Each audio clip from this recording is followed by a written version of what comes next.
Bismillahirrahmanirrahim. Assalamualaikum warahmatullahi wabarakatuh.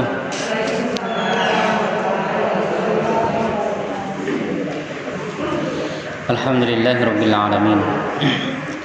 Wa bihi nasta'inu ala umuri dunya waddin. Wassalatu wassalamu ala asyrafil anbiya'i wal mursalin wa ala alihi wa sahbihi ajma'in.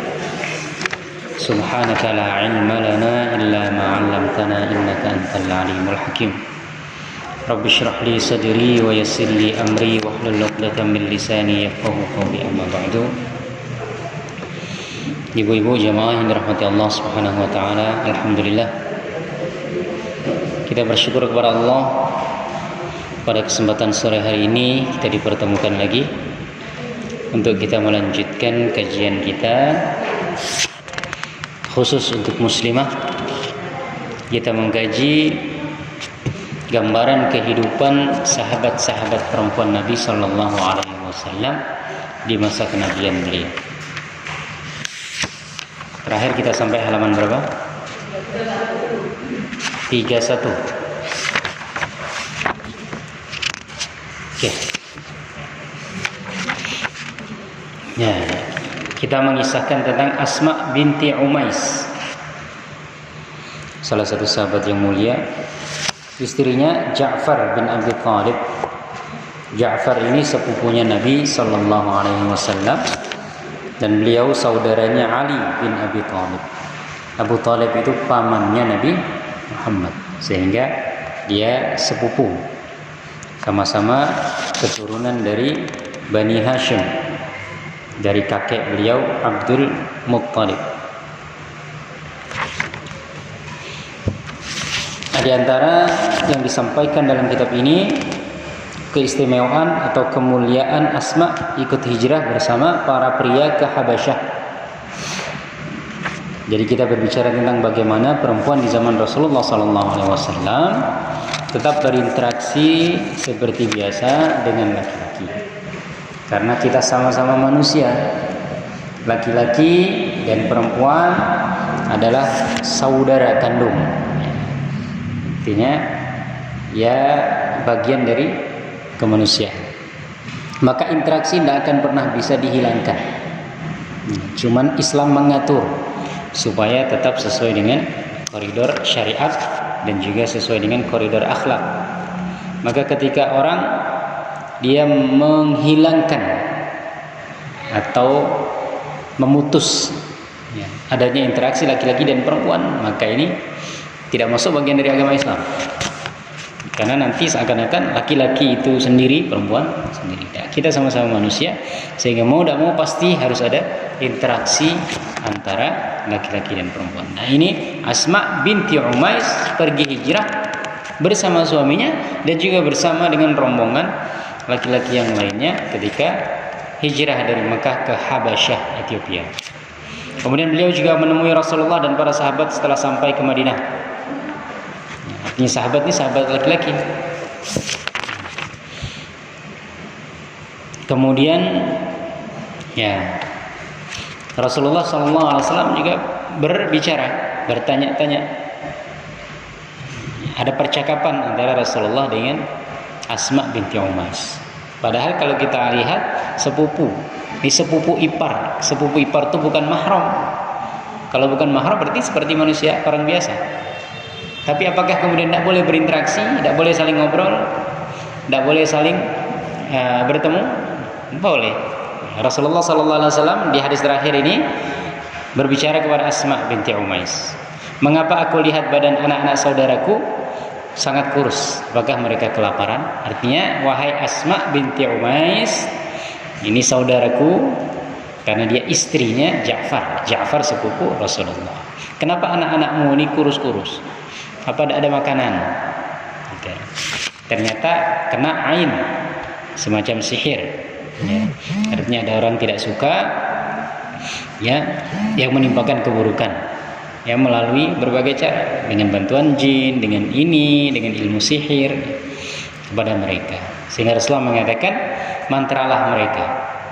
Artinya ruqyah mereka. Beri bacaan-bacaan dari Al-Quran, dari hadis-hadis Nabi SAW, doa-doa yang mampu menolak keburukan. Akhirnya aku menawarkan kepada Rasulullah, lalu Rasulullah berkata, bacakanlah olehmu mantra untuk mereka. Ya, Asma mengatakan, akhirnya aku membaca itu ayat-ayat ruqyah. Ketiga, masih menceritakan tentang Asma. Beliau bertemu dengan kaum pria ketika menjadi istri Abu Bakar setelah Ja'far wafat. Suami pertamanya Ja'far bin Abi Thalib. Ja'far bin Abi Thalib ini meninggal, digugur dalam perang. Saya agak lupa perangnya ini. Beliau gugur, meninggal dunia.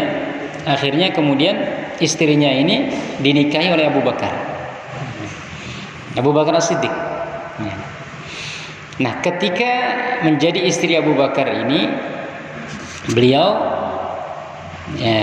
bertemu dengan sahabat-sahabat Rasulullah yang lainnya. An Abdullah ibni Amr ibn al-As, diriwayatkan dari Abdullah bin Amr bin As, anna nafaran min Bani Hashim dakhalu ala Asma binti Umais, fadakhala Abu Bakr as-Siddiq wa hiya tahtahu yawma idzin. Dari Abdullah ibnu Amru, bukan ibnu Umar, ibnu Amru ibnu As, dikatakan bahwa sejumlah warga Bani Hashim. Warga Bani Hashim ini keluarga besar Bani Hashim. Ya, keluarga besar Rasulullah itu disebut keluarga Bani Hashim. Ya. Kemudian masuk menemui Asma binti Umais. Lalu masuk pula Abu Bakar As-Siddiq. Ketika itu Asma di bawah tangan atau menjadi istri Abu Bakar. Kalau dia masih menjadi istrinya Ja'far, maka dia masih masuk bagian dari keluarga Bani Hashim. Itu ya. Karena Ja'far ini adalah salah satu anggota keluarga besar Bani Hashim. Tapi ketika selesai itu maksudnya Ja'far meninggal, kan cerai mati berarti kan. Kemudian dinikahi oleh Abu Bakar. Berarti ketika itu sudah tidak ada hubungan lagi. Secara mahram kan tidak ada. Artinya itu namanya mahram muakkad. Ada mahram abadi ya. Mahram abadi itu mertua, anak ke atas. Artinya seseorang menikahi seorang wanita, maka ibu bapaknya itu menjadi mahram dia sampai kapanpun, walaupun cerai mati maupun cerai biasa. Artinya ibu bapaknya ini ya sudah menjadi seperti ibu sendiri. Kalau salaman tidak membatalkan wudu gitu. Tetapi kalau bibi atau kakak atau adik perempuan, maka dia mahram muakkad namanya, mahram yang terbatas waktu. Ya, artinya begini, seorang laki-laki menikahi seorang wanita. Wanita ini punya saudara perempuan. Laki-laki ini dengan saudara perempuannya itu mahram. Artinya tidak boleh menikah. Mahram itu kan tidak boleh dinikahi. Perempuan yang tidak boleh dinikahi itu namanya mahram. Artinya seperti saya, berarti saudari, kakak atau adik dari istri saya mahram. Tapi mahramnya muakkad, mahram terbatas waktu. Kalau seumpamanya cerai atau meninggal, maka boleh dinikahi saudaranya. Ya, artinya kan sudah tidak ada hubungan, maka dia jadi boleh dinikahi, gitu ya. Itu ipar, saudara ipar. Kalau cerai atau meninggal, cerai maksudnya cerai meninggal atau cerai biasa, maka saudarinya itu boleh. Begitu juga dengan bibinya. Dengan bibi itu mahram ketika masih ada ikatan pernikahan. Kalau sudah cerai maka tidak. Ini kan sudah cerai dari Ja'far, berarti sudah terputus dari keluarga Bani Hashim. Kayak gitu. Nah, tapi keluarga Bani Hashim itu masih menyambung silaturahim dengan mendatangi Asma. Nah, ini kan mantan istrinya Ja'far, kemudian sudah dinikahi Abu Bakar. Tapi segitu, kita juga kan begitu. Ya, ikatan keluargaan ya dengan suami yang sudah meninggal maupun ada pernah perceraian, tetap hubungan kekeluargaan masih ada, sehingga interaksi mau tidak mau masih akan terjalin. Walaupun bukan mahram. Nah, disinilah bahwasanya ketidakmahraman bukan berarti memutus interaksi. Kalau berjabat tangan, ya bersentuhan, mungkin tidak boleh. Tetapi ya, kalau interaksi biasa, kunjung mengunjung, silaturahim, bercakap-cakap, ya, silakan. Ini, ya kan? Keluarga besar Bani Hashim datang ke Asma binti Umais yang ketika itu dia sudah menjadi istrinya Abu Bakar. Yang Abu Bakar ini bukan klannya atau bukan keluarga besarnya Bani Hashim. Nah, ini sahabat Rasulullah begitu. Artinya interaksinya itu biasa saja, tidak kaku-kaku banget, ya kan? Kemudian yang keempat, Awad bertemu Asma ketika dia sedang menjaga Abu Bakar yang sedang sakit. Tabrani meriwayatkan dari Qais bin Abu Hazim. Dia berkata, kami menjenguk Abu Bakar yang sedang sakit. Aku lihat di sampingnya ada wanita berkulit putih yang ada tanda di kedua belah tangannya, sedang mengusir lalat dari Abu Bakar. Dia adalah Asma, seorang sahabat Rasulullah, ya, datang menemui Abu Bakar. Di sampingnya ada istrinya Asma. Dia melihat wanita berkulit putih, berarti ketutup semua ada bagian tubuhnya. Bagaimana tahu ada kulit putih? Berarti ada yang terbuka. Ya, maka dikatakan wajah dan telapak tangan bukan aurat. Di sini disebutkan ada wanita berkulit putih yang ada tanda di kedua belah tangannya. Artinya telapak tangannya bukan aurat. Jadi kalau dilihat orang tidak hal. Wajah juga bukan aurat. Kalau dilihat orang tidak berdosa. Yang memperlihatkan juga tidak berdosa.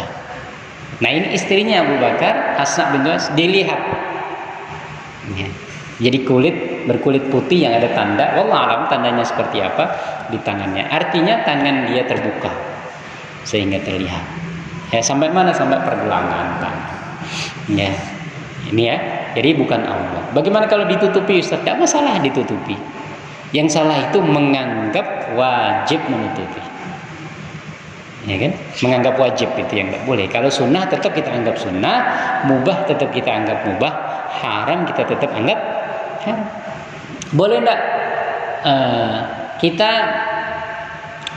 melazimkan sholat duha semuanya, Bu, ya?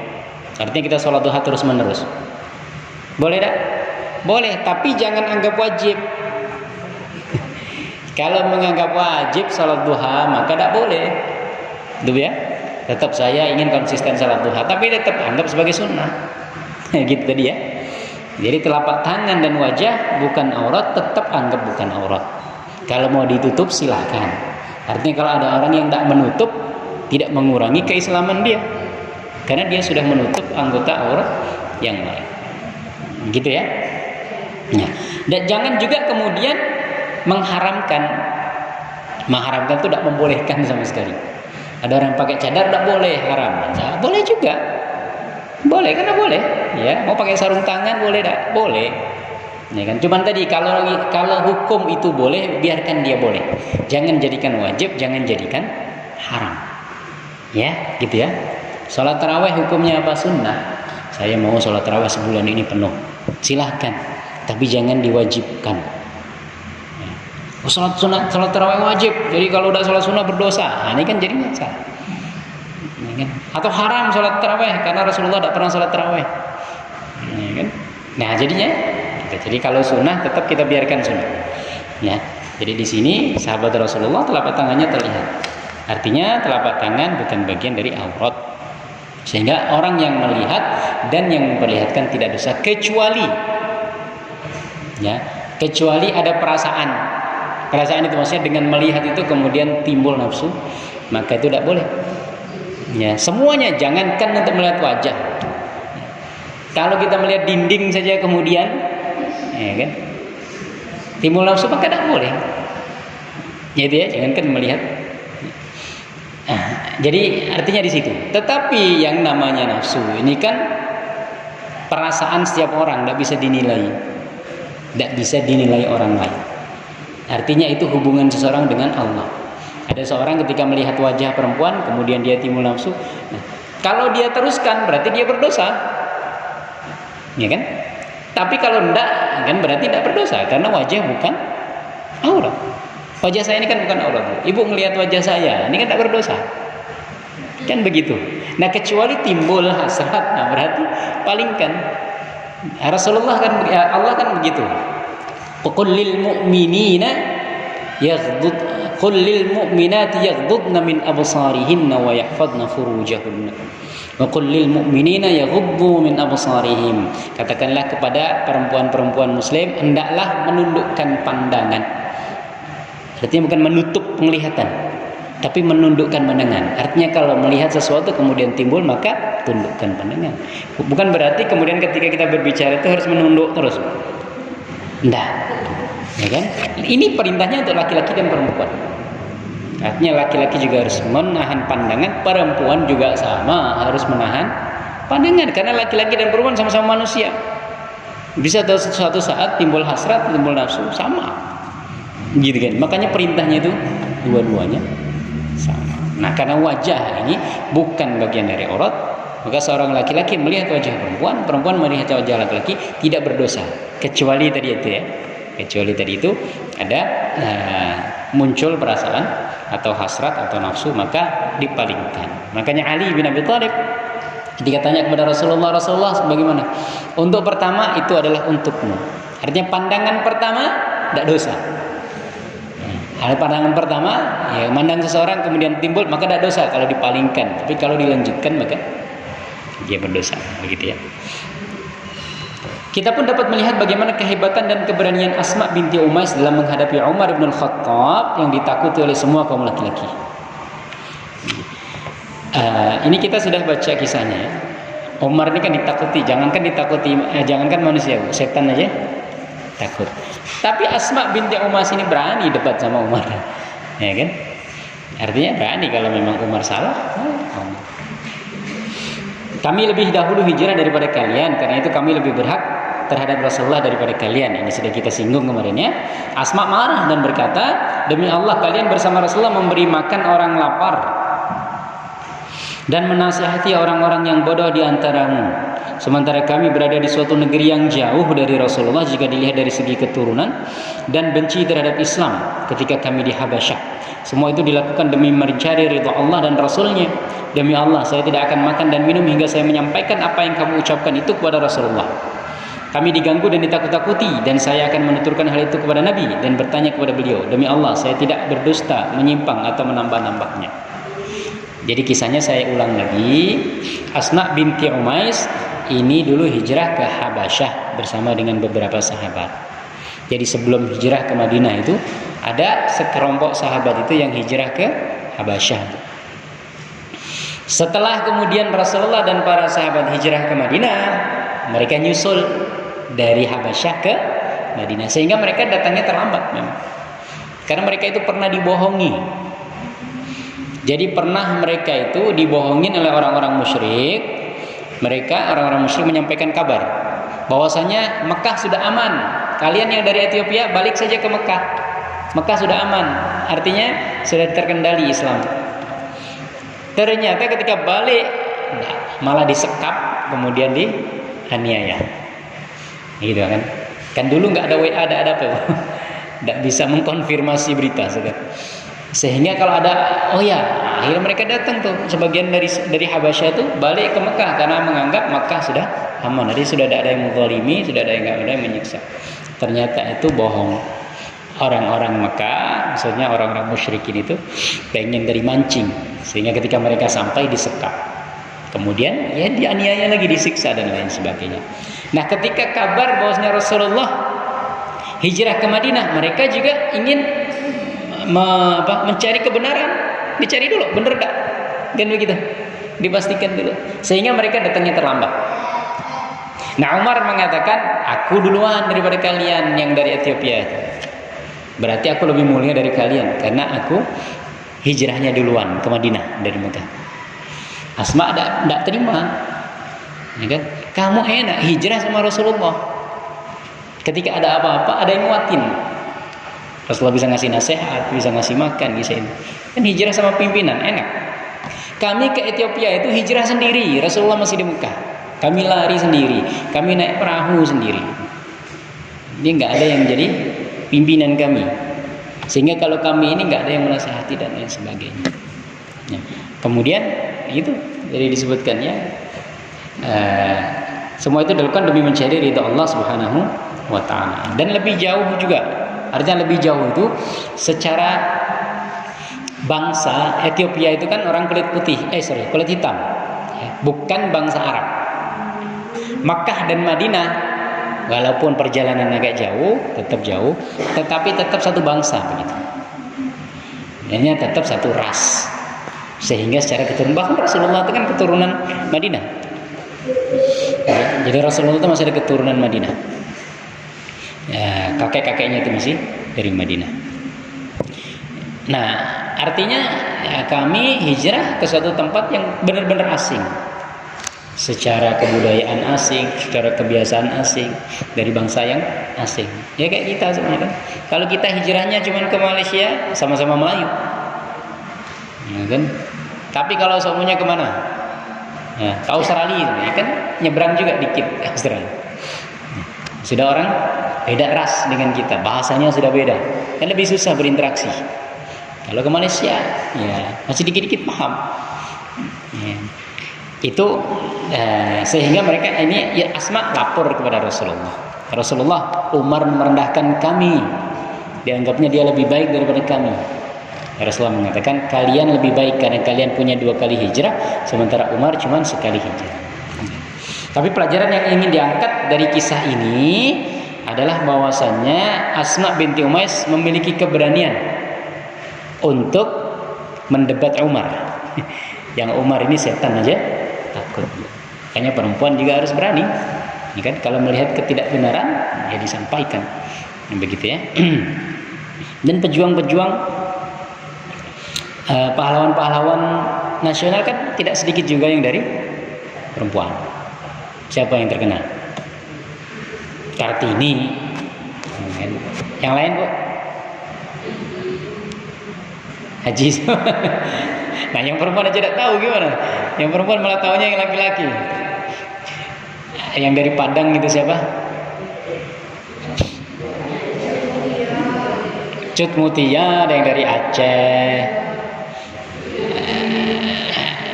Banyak ya, Cut Nyadin. Nah itu artinya secara akar sejarah juga perempuan-perempuan Indonesia juga hebat-hebat. Ya, kalau semuanya perempuan tidak memiliki keteguhan hati, tidak bisa ikut berperang. Ya, bagaimana Cut Nyadin? Ya, sedemikian rupa sampai harus diasingkan, dikejar-kejar sama Belanda, bisa memimpin peperangan. Perempuan memimpin peperangan. Dan Aisyah juga memimpin peperangan, perang Jamal. Gitu ya. Kenapa bisa begitu? Karena dia sering berinteraksi. Dia turun ke lapangan, dia melihat keadaan, dia bersosial, bermasyarakat. Terbiasa menghadapi masalah.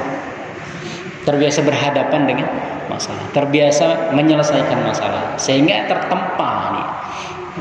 Dirinya tertempa. Tapi kalau disekap di rumah saja, kemana-mana, kena masalah dikit sudah kalang kabut. Ini, oke. Selanjutnya Asma binti Abu Bakar. Tadi Asma binti Umais, istrinya Ja'far, kemudian istrinya Abu Bakar. Sekarang Asma binti Abu Bakar, anaknya Abu Bakar. Tentang Asma binti Abu Bakar ini ada beberapa hal yang dapat kita ketahui. Di antaranya, satu, sejak kecil dia sering bertemu dengan Rasulullah. Hal ini dapat kita lihat dalam hadis berikut. Langsung kita baca aja terjemahannya. Dari Aisyah. Aisyah ini saudarinya Asma, saudari beda ibu.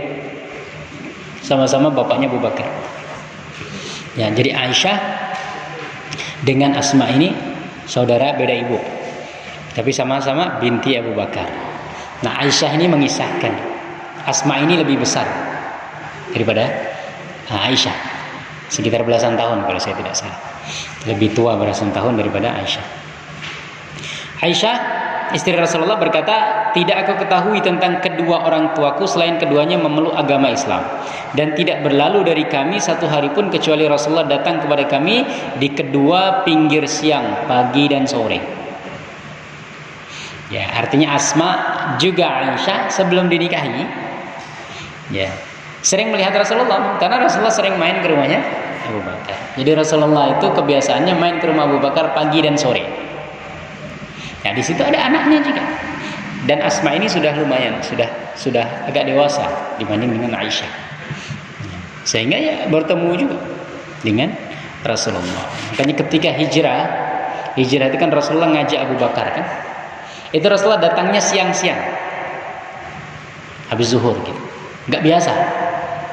Sehingga ketika tahu itu Abu Bakar ngerasa ini pasti perkara penting. Biasanya Rasulullah kalau main pagi atau petang, ini kok siang-siang datangnya. Ternyata benar, ngajak untuk hijrah. Bekerja di luar rumah untuk kepentingan keluarga dan kadang-kadang bertemu dengan kaum pria. Dari Asma binti Abu Bakar, semoga Allah meridainya, berkata, aku mengangkut biji kurma dari kebun Zubair. Di perempuan ke kebun. Kebun ini di rumah apa di luar rumah? Di luar rumah. Ya. Kalau ya namanya perkampungan Makkah itu, ya, kebun itu pasti di luar perkampungan. Artinya untuk berjalan dari perkampungan ke kebun masih butuh beberapa waktu. Ya, jaraknya juga tidak mungkin dekat, gitu ya. Ya, aku mengangkut biji kurma dari kebun Zubair, suaminya, yang diletakkan Rasulullah di atas kepalaku. Aku membawanya sekitar 2/3 farsah. 1 farsah sama dengan 3 mil. 3 mil itu berapa kilo? Sekitar 1,6 kilo. Betul tak? 1 mil itu kalau tidak salah 1,6 kilometer. Kalau 2/3 farsah, 1 farsahnya 3 mil. Anggaplah 2 mil. Anggap 2 mil berarti sekitar 3,5 kilo atau anggap 4 kilo. Jalan kaki 4 kilo kebunnya. Kalau 4 kilo sini ke mana? Jalan kaki. Sekarang motoran mungkin 5 menit selesai. Dulu kan jalan kaki. Ya, aku membawanya sekitar 2 farsah. 2/3 farsah. Suatu hari aku datang lagi membawa bibit kurma di atas kepalaku. Angkut ya. Jadi perempuan kalau berkebun di zaman Rasulullah juga ada. Jangan berkecil hati. Lalu aku bertemu dengan Rasulullah. Bersamanya ada sejumlah orang-orang Ansar. Jalan kok. Ketemu rombongan Rasulullah dengan beberapa sahabatnya. Lantas Nabi SAW memanggilku supaya aku berjalan di belakangnya. Artinya bonceng. Rasulullah naik kendaraan. Kendaraan ini maksudnya tunggangan. Kemudian nawarin, aku merasa malu berjalan bersama-sama lelaki. Dari dalam bahasa Arabnya itu di sini disebutkan, falaqitu Rasulullah wa ma'ahu nafarun minal ansar fada'ani liyahmilani khalfah. Jadi Rasulullah naik tunggangan, kemudian nawari untuk naik di belakang. Ini maksudnya ya, memanggilku supaya berjalan di belakangku ini, maksudnya di bawah. Maka boleh tak boncengin? Nah, laki-laki boncengin perempuan boleh tak? Nah, kalau Rasulullah sahabat nawarin nih Rasulullah. Tadi ya, yang penting terjaga. Yang penting terjaga. Apalagi kalau banyak orang. Ya, seumpamanya perjalanannya, maksudnya tempatnya itu tempat keramaian, enggak masalah. Cuman kalau semuanya ditakutkan, tempatnya sepi dan lain sebagainya mungkin. Tapi kalau tempatnya keramaian, Rasulullah nawarin kok. Mungkin enggak Rasulullah nawarin sesuatu yang dosa. Cuman Asma ini malu, sungkan. Tapi malu kan karena dia sendiri. Artinya kalaupun semuanya dia naik maka boleh. Makanya ulama mengatakan boleh ya laki-laki memboncengkan perempuan. Yang penting tetap dijaga ya, tetap dijaga jaraknya, tetap dijaga juga tingkah lakunya. Ini ya, aku merasa malu berjalan dengan. Akhirnya tadi dia tetap jalan, Rasulullah jalan. Nah, ini menunjukkan bahwa boleh. Maka kalau Gojek itu ya boleh ya. Apalagi kalau kita ke kota besar. Ya kan, mau tak mau kadang-kadang kita harus ngojek. Nyari ojek perempuan susah juga. Nah, ojeknya laki-laki. Nah, seperti ini ada hadisnya, jadi nggak perlu ngerasa kemudian berdosa, tidak. Yang penting tadi ya tetap terjaga. Jadi Islam tidak memutus interaksi, tetapi menjaga, mengatur gitu.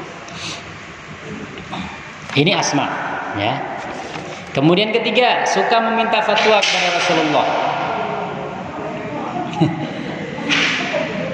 Minta fatwa artinya minta jawaban terhadap sesuatu yang dia alami.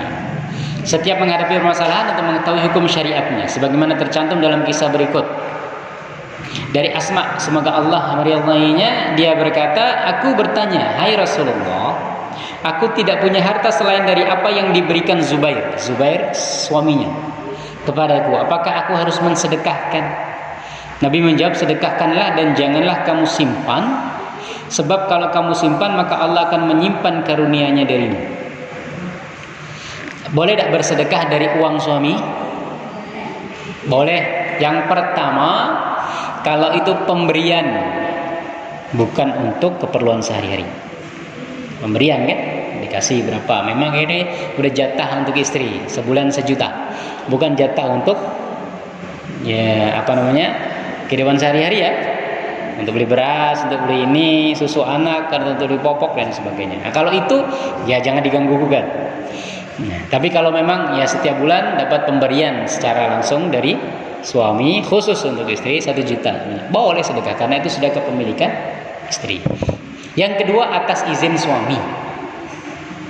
Artinya kalau sama yang tadi kan, ini sebenarnya untuk beras, untuk kebutuhan kita sebulan ke depan. Tapi ada orang fakir miskin yang minta, kan? Nggak ada lagi uang. Nah, ya bilang ke suami, ya, bahwasanya ada boleh tidak mensedekahkan. Ya, maka kalau suami mengizinkan boleh, gitu ya. Nah di sini maksudnya itu harta yang diberikan Zubair kepada dia, artinya sudah kepemilikannya itu berpindah ke Asma karena sudah diberikan.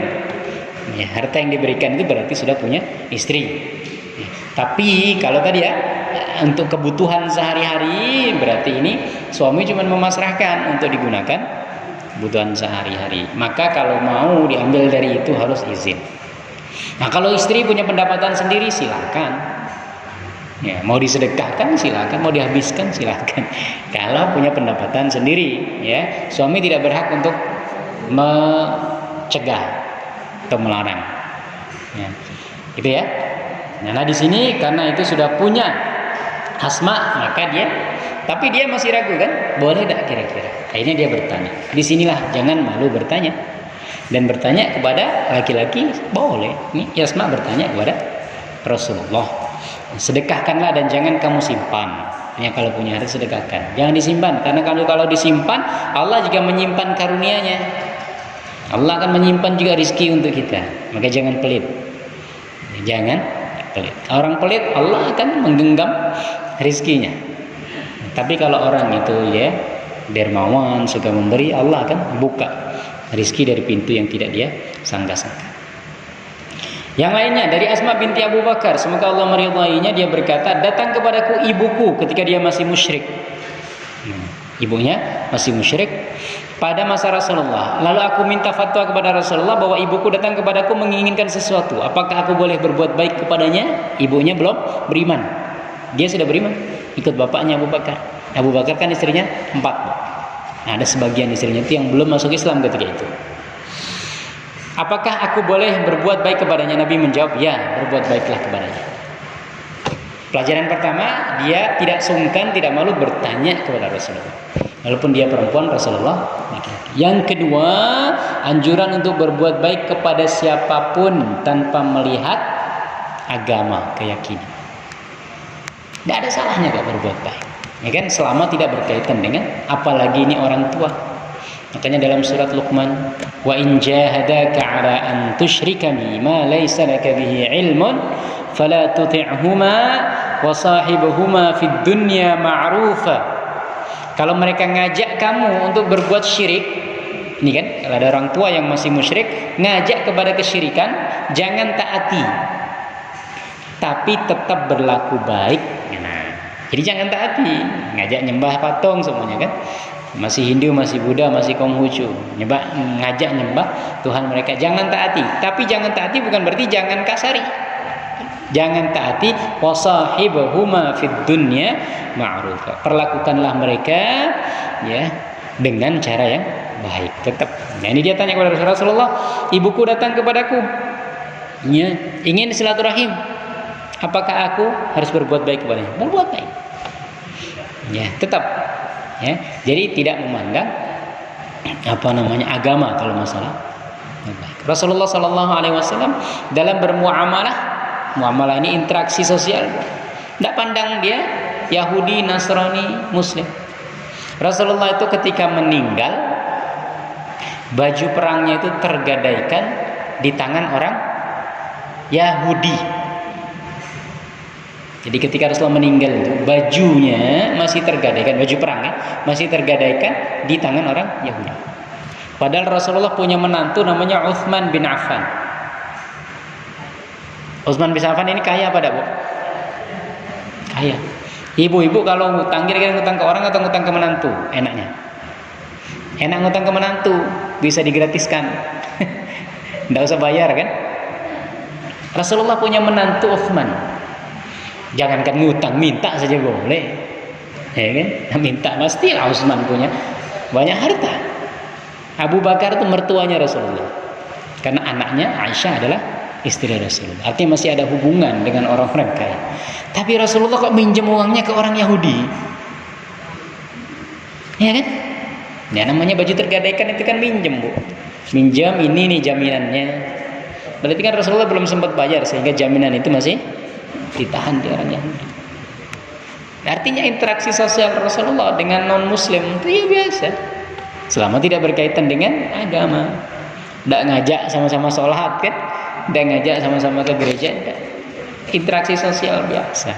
Kita di sini ini banyak juga sebagian kita yang kampungnya ini kampung Cina, ya, atau masih Buddha dan lain sebagainya, tetap interaksi sosial sebagai tetangga jalan terus. Interaksi sosial sebagai, kalau seumpamanya keluarga besar, tetap ya, dijalin itu. Ya, tadi itu, ini Rasulullah ingin mencontohkan bahwasanya interaksi sosial dengan non muslim tidak masalah. Ya, sampai Rasulullah berhutang kepada, padahal sahabat-sahabat Rasulullah kan bukan hanya tadi keluarga ya, menantu atau mertua. Sahabat-sahabat Rasulullah yang lain kan banyak yang kaya. Abdurrahman bin Auf, ya, salah satu sahabat Rasulullah yang juga kaya raya. Ya, apa susahnya Rasulullah minta atau pinjam, okay? Tapi Rasulullah minjemnya ke orang Yahudi. Ini ada pelajaran bahwasanya dalam masalah sosial, interaksi sosial, Islam tidak pernah memberikan larangan. Ya, itu ya di sini. Kemudian 4, sering ikut sholat gerhana. Sholat gerhana artinya sholat sunnah ini ke masjid dan bertanya kepada kaum lelaki, bukan hanya bertanya kepada Rasulullah, bertanya kepada kaum lelaki yang lain juga dari kalangan sahabat. Tadi ya, sekali lagi ini interaksi sosial laki-laki dengan perempuan di zaman Rasulullah biasa saja. Ya, tidak sekaku orang sekarang. Ya, sekarang orang kadang-kadang itu tadi lebih kaku daripada kehidupan di masa sahabat. Padahal kita tahu generasi terbaik adalah generasi sahabat.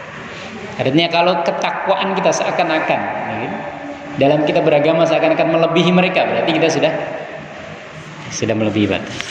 An Asma qalat qama Rasulullah khatiban. Nah, kita baca artinya saja. Dari Asma dia berkata Rasulullah berdiri menyampaikan khutbah salat gerhana. Beliau menyebutkan fitnah azab kubur yang akan dihadapi seseorang. Ketika menyebutkan azab kubur tersebut, tiba-tiba kaum muslimin menjadi ribut. Menjadi ribut artinya ya, mendengar kisah-kisah tentang kengerian siksa kubur. Jadi orang cemas. Sehingga aku tidak dapat mendengar akhir pembicaraan Rasulullah. Setelah mereka berhenti ribut, aku bertanya kepada seorang lelaki yang terdekat denganku. Lelaki ini siapa? Rasulullah atau bukan? Bukan, Ustaz. Ya. Jadi di zaman Rasulullah pun laki-laki, perempuan datang ke masjid untuk sholat gerhana ini. Hai lelaki, ini kira-kira pembicaraannya ini jauh dah ini. Namanya ngobrol, berarti kan ya mungkin dah berjauhan. Hai lelaki, semoga Allah memberkahimu. Apa yang dikatakan Rasulullah pada akhir pembicaraannya tadi?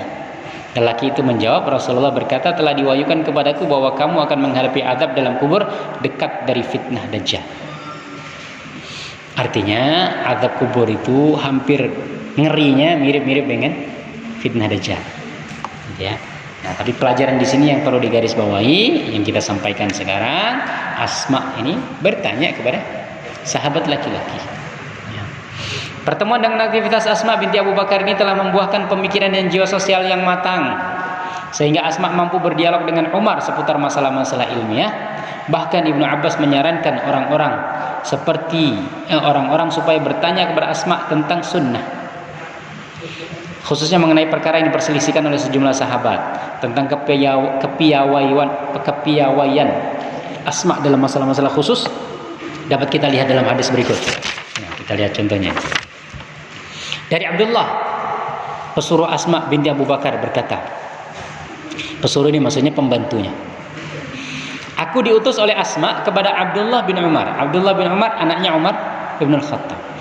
Jadi Abdullah ini pembantunya Asma, disuruh datang ke Abdullah bin Umar.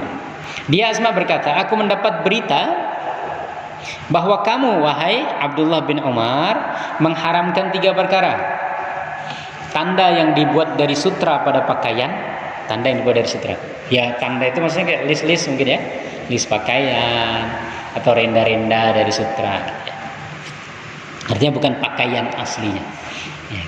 Tapi tanda-tanda tertentu dibuat dari sutra. Aku mendapatkan berita kamu mengharamkan 3 perkara. Apa? Yang pertama, mengharamkan tanda yang dibuat dari sutra pada pakaian, tutup pelana yang sangat merah, tutup pelana yang berwarna merah, serta puasa sepanjang bulan Rajab. Ya.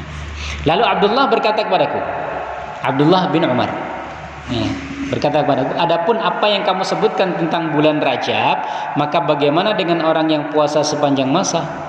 Artinya aku tidak mengharamkan orang yang puasa Rajab penuh, karena ada orang itu yang puasa setahun penuh. Setahun penuh selain puasa-puasa yang diharamkan ya, selain Idul Fitri, Idul Adha, hari-hari tasyrik. Artinya ada orang itu yang puasa sepanjang tahun. Termasuk Aisyah itu puasa sepanjang tahun. Boleh tidak? Boleh. Puasa sepanjang tahun boleh. Yang penting tadi ya, hari-hari yang diharamkan jangan dipuasakan. Itu. Tapi tidak anjurkan bagi orang yang tidak kuat atau orang yang memiliki pekerjaan yang mengganggu pekerjaannya, maka tidak dianjurkan. Tapi boleh. Artinya ketika Abdullah bin Umar ditanya, apakah kamu mengharamkan puasa sepanjang tahun? Dia apakah kamu mengharamkan puasa di bulan Rajab? Dia bilang, tidak. Karena aku tidak mengharamkan orang yang berpuasa sepanjang tahun. Kalau orang berpuasa sepanjang tahun itu berarti bulan Rajab ini dia puasa semua kan? Yang tidak boleh puasa hari raya Idul Fitri, kemudian hari raya Idul Adha, hari tasyrik. Berarti selain itu dia puasa terus. Rajab ada larangan nggak puasa di bulan Rajab? Nggak ada larangan, karena tidak ada larangan berarti boleh puasa penuh. Sya'ban boleh puasa penuh. Dzulqa'dah boleh puasa penuh. Ya. Puasa-puasa sunnah tadi itu. Artinya apa yang kamu dengar itu tidak benar. Gitu. Ya. Adapun apa yang kamu sebutkan tentang tanda terbuat dari sutra pada pakaian, maka aku mendengar Umar bin Khattab berkata, aku dengar Rasulullah berkata, hanya memakai sutra orang yang tidak ada bagian untuknya. Abdullah bin Umar, anaknya Umar. Asma mendengar bahwasanya Abdullah bin Umar ini mengharamkan tanda-tanda dari sutra. Ingin dikonfirmasi ini, benar tidak kamu mengharamkan itu? Abdullah bin Umar mengatakan, ya aku dengar bapakku mengharamkan, karena Rasulullah pernah mengatakan orang yang memakai sutra itu dia tidak dapat bagian nanti di akhirat. Artinya tidak dapat pahala di akhirat. Artinya tidak boleh memakai sutra. Tapi ini belum titik, Bu. Jangan disimpulkan dulu ya. Kisahnya belum titik ini. Yang tadi puasa bulan Rajab, Abdullah bin Umar menyanggah, aku tidak mengharamkan. Apakah kamu mengharamkan sutra ini untuk tanda-tanda? Betul, aku mengharamkan. Karena apa? Karena bapakku pernah dengar Rasulullah mengatakan orang yang memakai sutra itu tidak mendapatkan bagian di akhirat nanti. Nah, itu yang kedua ya. Tadi ada 3 hal yang ditanyakan. Kemudian tentang tutup pelana yang sangat merah, maka lihatlah ini tutup pelana Abdullah. Warnanya juga sangat merah. Artinya tutup pelana yang warna merah itu, ini punyaku merah. Artinya aku tidak mengharamkan. Masa aku mengharamkan aku pakai? Kan enggak. Ya. Gitu ya. Kemudian mana tadi? Jadi artinya dari 3 hal yang mau ditanyakan oleh Asma tadi itu tentang pertama puasa bulan Rajab, kemudian tentang sutra yang dipakai untuk tanda-tanda, kemudian tentang pelana berwarna merah. Abdullah bin Umar mengkonfirmasi 2 bahwasanya itu tidak betul, tapi 1 dia katakan betul, yaitu bahwasanya sutra itu diharamkan. Ini ya. Tapi belum titik, Bu. Kemudian adapun tentang tutup pelana tadi ya. Warnanya juga sangat. Lalu aku kembali kepada Asma, pembantunya tadi akhirnya pulang lagi ke Asma binti Abu Bakar dan menceritakan semua jawaban Abdullah bin Umar. Lalu Asma berkata, ini jubah Rasulullah. Dia menunjukkan jubah Rasulullah. Lalu dia menunjukkan jubah Rasulullah. Jubah toga Kisra. Kisra ini dari daerah Persia yang ditempeli hiasan dari sutra di sakunya. Ada renda-renda yang terbuat dari sutra. Ya kan? Lalu Asma berkata, jubah ini dulu ada pada Aisyah, istrinya. Lalu dia meninggal. Ketika Aisyah meninggal, dan jubah itu dulunya dipakai oleh Nabi, lalu kami mencucinya untuk orang sakit guna menyembuhkannya. Jadi ini ada keberkahan. Jadi barang dari Rasulullah itu dulu oleh para sahabat dijadikan untuk menjadi penyembuh. Boleh tak? Boleh. Nah ini buktinya kan. Cuman sekarang ini ya kita agak hati-hati saja. Karena jangan sampai kemudian dikeramatkan benda-benda apa kan, ada tongkat Nabi Musa apa, jadi tidak jelas ya, tapi bahwasanya sebagian sahabat itu ada yang menggunakan benda-benda yang pernah dipakai Rasulullah ya untuk ruqyah, untuk penyembuhan itu ada ya. Ini salah satunya ya, ada sahabat yang menggunakan keringat Rasulullah. Jadi keringat Rasulullah ketika beliau tidur itu diambil kemudian dimasukkan botol, dijadikan parfum, sebagian dijadikan kayak ibu-ibu pakai fresh care itu Bu kalau sakit ya, itu mungkin kekhususan Rasulullah ya. Tapi kita nggak bisa menyalahkan karena riwayatnya ada. Jangan kemudian itu tidak boleh tuh tahayul khurafat atau apa ya, ada kok riwayatnya, kita mau pakai atau tidak ada masalah ya. Cuman tadi untuk sekarang ini orang hati-hati saja karena terlalu berlebihan sehingga orang yang dianggap mulia, dianggap ini dikeramatkan di benda-bendanya. Kalau Rasulullah betul Bu, kita yakini kekeramatannya ya Rasulullah. Tetapi orang-orang yang selain Rasulullah kan belum tentu. Di mata kita mungkin baik, tapi di mata Allah belum tentu. Sehingga kadang-kadang kita anggap keramat, tidak keramat. Maka hati-hati. Itu ya, benda-benda yang seperti ini jangan kemudian dijadikan jimat, kemudian itu nanti jadinya tahayul, jadi syirik ya, dan lain sebagainya. Tapi Asma mencucinya kemudian digunakan untuk orang sakit. Ketika orang sakit disuruh pakai itu. Wallah alam sembuh apa enggak, tapi kisahnya terputus sampai di sini. Nah, di sini menunjukkan bahwasanya Asma ya membantah juga pendapat para sahabat laki-laki gitu. Nah, dia menganggap Abdullah bin Umar mengharamkan sutra dari Rasulullah pakai. Sutra yang diharamkan oleh Rasulullah adalah sutra yang asli. Jadi bahan dasar. Bahan dasar ya. Artinya pakai sutra. Tapi kalau sekedar hiasan boleh. Makanya sakunya Rasulullah ini ada hiasan dari sutra. Baju di sini cuman list di sininya dari sutra, boleh tak? Boleh. Kalau perempuan boleh mutlak. Mau pakai sutra asli, tidak asli silakan. Laki-laki yang tidak boleh. Ya. Tetapi tadi ya, begitu juga dengan emas. Ulama-ulama juga membedakan emas ya. Kalau emas murni asli semua tidak boleh. Tapi kalau campuran-campuran itu sudah boleh. Ini contohnya HP ini, sebagian HP kita tuh, apalagi HP yang warnanya emas, itu ada juga sebenarnya campuran emas. Ya, campuran. Apalagi HP-HP yang mahal seperti Apple ya kan, HP-HP iPhone itu memang ada kadar emasnya. Tapi apakah boleh dipakai? Boleh. Ya.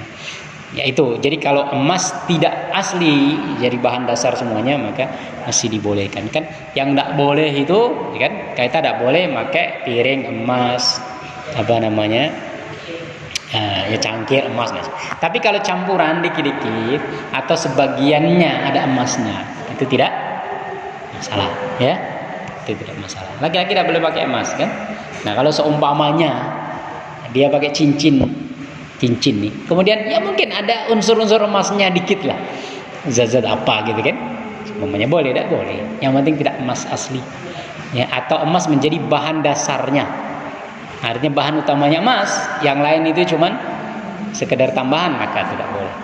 Tapi kalau bahan utamanya bukan itu, kemudian ada tambahan-tambahan dikit-dikit maka dia dibolehkan. Sebagaimana juga dengan sutra ya. Kalau sutra asli, sutra sebagai bahan dasarnya, bahan yang kebanyakan tak boleh. Kalau sekedar sedikit-sedikit maka oke ya. Nah, ini ada satu kisah. Kita habiskan ini satu nih. Ya, nanti baru kita masuk ke biar enak ke bab yang lainnya kan. Aku bertanya kepada Ibnu Umar dari Muslim Al-Quri. Aku berkata, aku bertanya kepada Ibnu Abbas, semoga Allah meridainya, tentang haji mut'ah. Haji mut'ah ini apa? Tamattu. Tamattu itu umroh dulu Pak, haji dulu. Yang pernah haji, umroh dulu baru haji. Kalau haji qiran, haji plus umroh. Kalau haji qiran, haji plus umroh. Jadi hajinya itu sudah masuk umroh. Kalau ifrad, maka haji selesai baru dia umrah. Ya kan? Nah, ini aku bertanya kepada Ibnu Abbas tentang haji mut'ah, haji tamattu maksudnya. Melepaskan pakaian umroh antara pakaian umroh ihram antara haji, umroh dan haji. Jadi umroh dulu, kemudian kan sudah tahallul kan selesai, Bu. Makanya ibu-ibu yang haji atau jamaah kita yang haji itu kan, kalau sambil nunggu tanggal 8, nah dia sudah jalan-jalan seperti biasa. Karena dia sudah tahallul. Artinya umroh dulu, kemudian dia selesai melepaskan pakaian ihram, nunggu haji. Itu namanya haji tamattu. Bagi orang yang melakukan keduanya karena dia membolehkannya, sementara Ibnu Zubair melarangnya. Ada Ibnu Zubair, anaknya Asma ini melarang. Wallahu a'lam, mungkin hadis tidak sampai ke dia, atau ketika kejadian itu dia tidak mengalaminya, dia melarang haji tamattu, tidak boleh. Ibnu Abbas membolehkan. Lalu Ibnu Abbas berkata, ini adalah ibu dari Ibnu Zubair. Bicarakanlah bahwa Rasulullah memperbolehkannya. Temuilah dan tanyakan dia. Ya, Muslim ya. Muslim kemudian datang kepada Asma. Asma ini ibunya Abdullah ibnu Zubair. Jadi Abdullah ibnu Zubair ini anaknya sahabat. Jadi anaknya, jadi termasuk sahabat kecil istilahnya ya. Jadi ketika Rasulullah hidup itu dia umurnya masih kecil. Kalau Umar, Abu Bakar, nah itu kan sahabat-sahabat besar. Ketika hidup Rasul itu memang sudah dewasa. Ada sahabat-sahabat kecil termasuk ini Abdullah ibnu Zubair. Nah, karena masih kecil bisa jadi ada kejadian-kejadian tertentu yang dia belum mengalami. Sehingga ketika Rasulullah meninggal, dia memberikan hukum itu tidak sama dengan sahabat-sahabat yang menemuinya. Nah, dia melarang haji tamattu. Itu tadi. Sehingga Abdullah bin Abbas, enggak boleh kok. Akhirnya dia nyuruh Muslim ini tanya ke ibunya aja. Kalau ibunya ini berarti sahabat besar, gitu ya. Artinya sahabat yang ketika Rasulullah hidup dia sudah dewasa, gitu. Nah, lalu kami masuk menemui ibu Ibnu Zubair, Asma. Ya. Rupanya dia seorang wanita besar dan buta, karena sudah tua, sudah tua ya. Jadi matanya buta.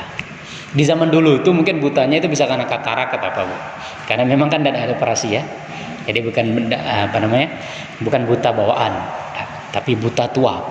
Ya mungkin katarak atau apa kan. Kalau sekarang kan ya mungkin ada pengobatan sehingga masih bisa jenika. Kalau dulu itu banyak memang sahabat-sahabat Rasulullah atau generasi-generasi tabi'in itu yang ketika tua itu dia sudah buta. Ya buta karena tadi itu ya. Karena ya ada masalah itu. Lalu kami masuk. Rupanya dia seorang wanita, artinya wanita yang besar, sudah tua dan buta. Ia berkata Rasulullah telah memperbolehkannya. Ini Asma mengatakan boleh, walaupun anaknya tadi tidak membolehkan. Nah, di sini menunjukkan bahwasanya perempuan pun boleh jadi guru. Dan dia diminta jawaban atas suatu pertanyaan. Maka sahabat-sahabat Rasulullah perempuan banyak jadi guru, banyak mengajarkan kepada generasi tabi'in. Ketika tabi'in ini mencari hukum, tanya kepada sahabat-sahabat Rasulullah, baik laki-laki maupun perempuan. Oke, sampai di sini yang kita baca. Ada pertanyaan? Saya silakan. Ya, silakan. Waalaikumsalam.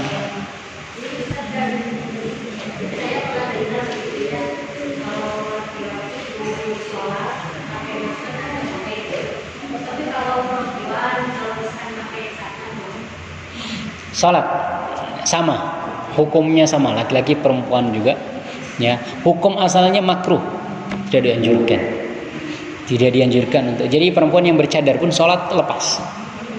Ini kan, salat lepas. Nah, begitu juga masker. Maka umroh itu kan ketika tawaf tidak boleh pakai cadar, harus dilepas. Begitu juga salat ya, karena salat ini tawaf dengan salat itu hukumnya sama. Cuman tawaf boleh ngomong gitu kata Rasulullah. Maka pakai cadar pun ketika sholat dilepas. Nah, kalau nggak dilepas mana makruh.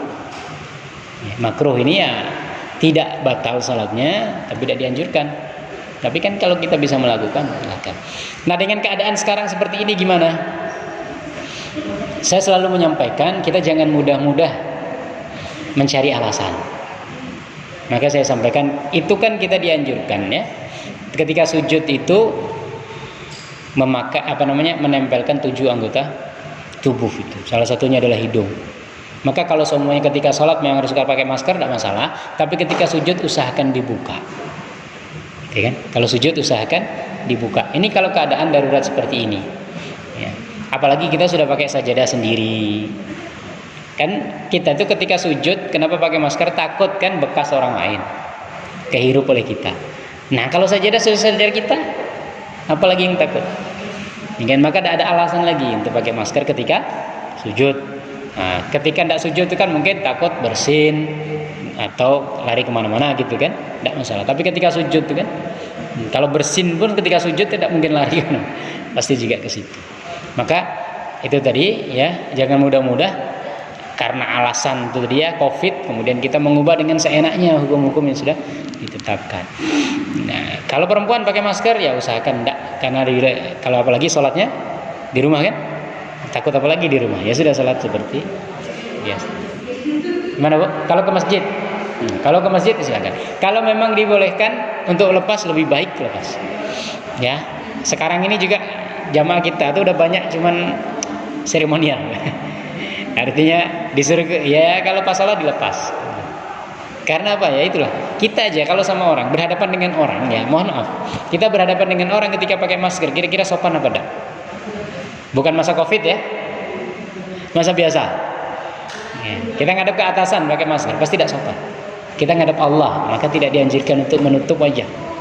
Bahkan yang mengatakan cadar wajib, seperti pendapat mazhab Syafi'i yang mengatakan cadar wajib itu pun sholat harus dilepas.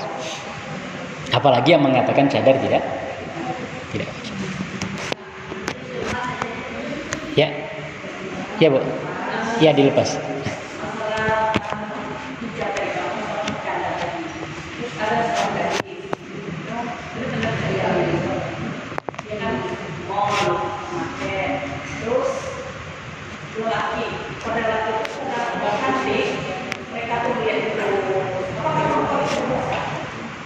Perempuan berdosa? Tidak berdosa. Karena apa? Yang pertama karena dia tidak membuka aurat. Ya kan? Kita sepakati dia tidak membuka aurat. Yang kedua, masalah hati tadi itu kan orangnya gitu Bu. Ya kan? Artinya kalau orang itu tadi menimbulkan nafsu, maka dia melanjutkan, maka yang dosa dia. Ada hukum namanya hukum darul mafasid atau saddul dzara'i, hukum jaga-jaga gitu ya. Takut begini, nanti takutnya timbul fitnah, akhirnya pakai cadar.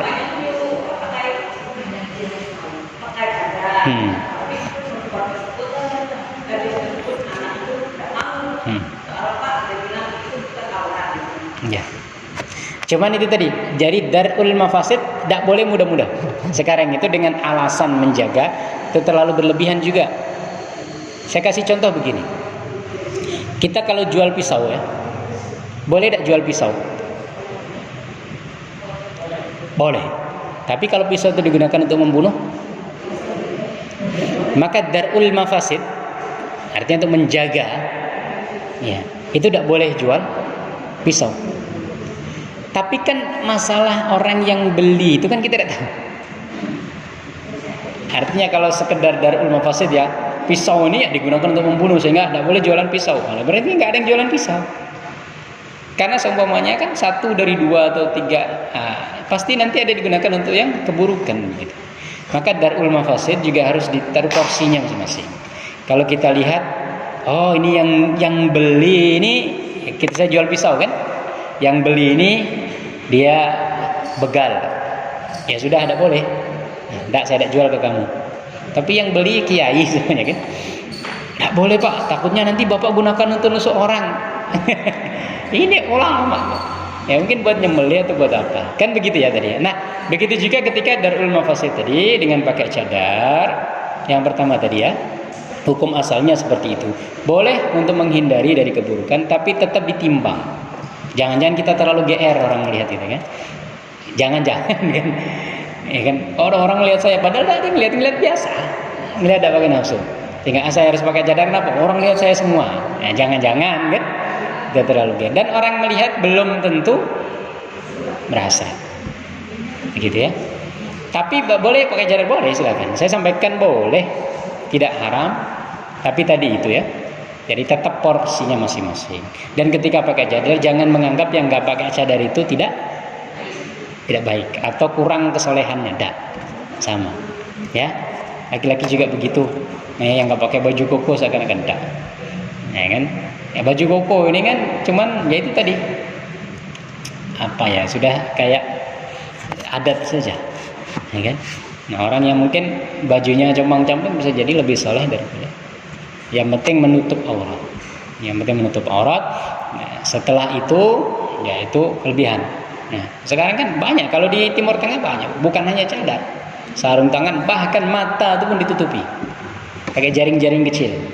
Kenapa? Karena ternyata begini. Jadi kecantikan wanita itu dari mata. Katanya begitu, Allah alam.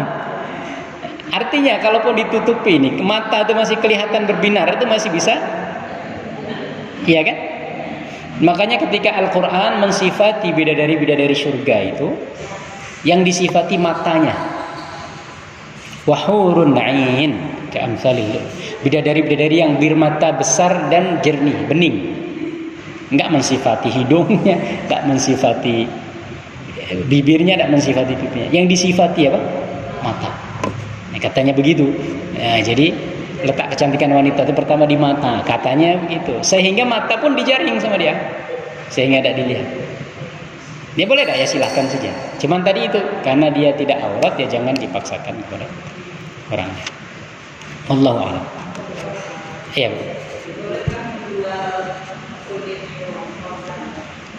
Menjual kulit hewan kurban. Ini sudah saya sampaikan pagi tadi dan juga ini nanti bisa disampaikan Bu ya ke orang lain, ketika ke suami atau ke siapa. Menjual hewan kurban ini ada perbedaan pendapat ulama. Mayoritas tidak membolehkan, tapi satu yang membolehkan, yaitu Imam Abu Hanifah.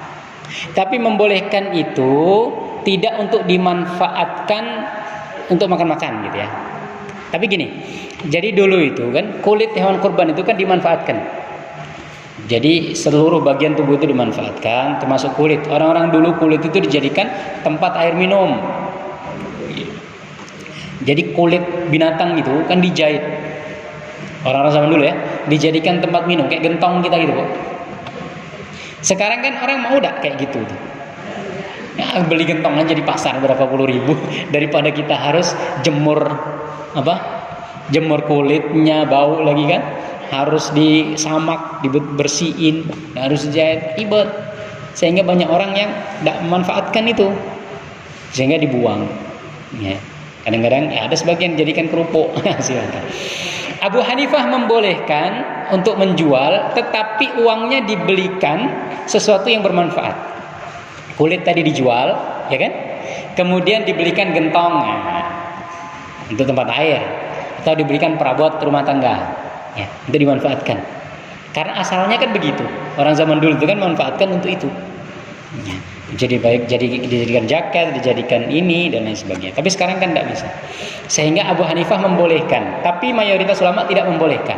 Itu pertama ya, bagi orang yang berkurban. Yang kedua, bagi orang yang menerima kurban. Saya berkurban, Bu ya. Kemudian kurban ini saya kasih ke tetangga saya Pak Bakar, ya kan? Saya kasih ke Pak Bakar, Pak, saya tidak pakai kulitnya ini. Saya kasih ke Bapak kulitnya. Saya kan tidak menjual, Bu ya. Pak Bakar juga bilang, saya juga buat apa Ustaz? Akhirnya Pak Bakar jual. Boleh tidak Pak Bakar jual? Kalau saya tidak boleh jual. Sepakat ya?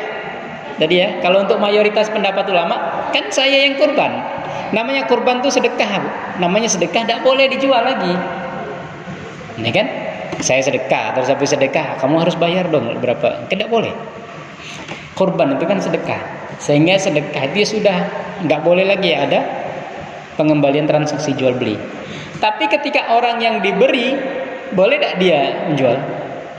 Nah, boleh kalau diberi. Saya tidak kurban, Pak Bakar kurban. Pak Bakar ngasih saya kepala, ya kan? Istri saya tidak bisa masak kepala, dan jual ke pasar. Ya, nanti, nah kan bukan Pak Bakar, Pak Bakar yang jual, dah boleh.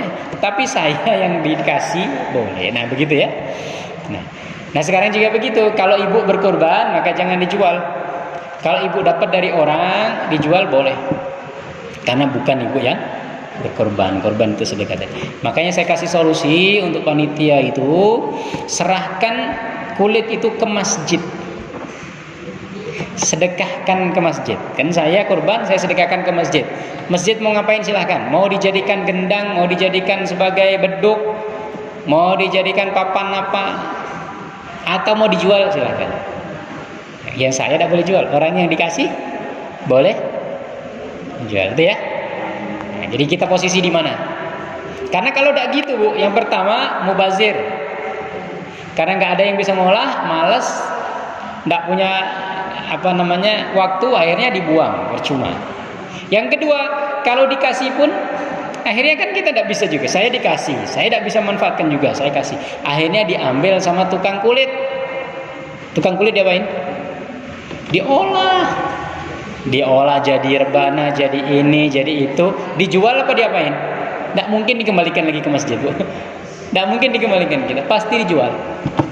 Mau dipakai tidak mungkin dipakai semua. Bermeter-meter kulit mau dipakai semua, tidak mungkin. Pasti dijual. Berarti kan ada yang menjual juga ujungnya kan? Kalau bukan kita yang menjual, pengrajin kulit yang menjual. Maka ya sudah, ketika kita sudah diberi, ya, pengrajin kulit ada kan? Mau datang ya, udah saya jual ke kamu berapa nih 1 meter? Ya harga friend lah, harga kawan, gitu kan? Nah, gitu. Itu Bu ya. Begitu juga dengan bagian yang lainnya. Bukan hanya kulit ya, bagian yang lainnya.